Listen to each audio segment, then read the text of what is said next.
Hello guys, tapos na ako magawa ng gamot. Siyempre pilahan. Ngayon, alis na. Tapos na sa gamot.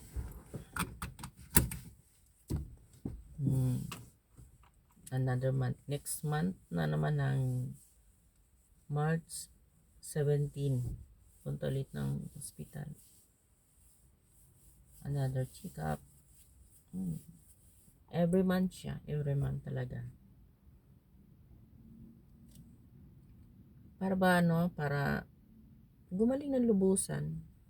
Lalo na kasi ngayon taglamig, talagang sakit sa ulo, parang napakabigat pakiramdam, tapos sa balikat. Kanina, injection dito, 2 beses.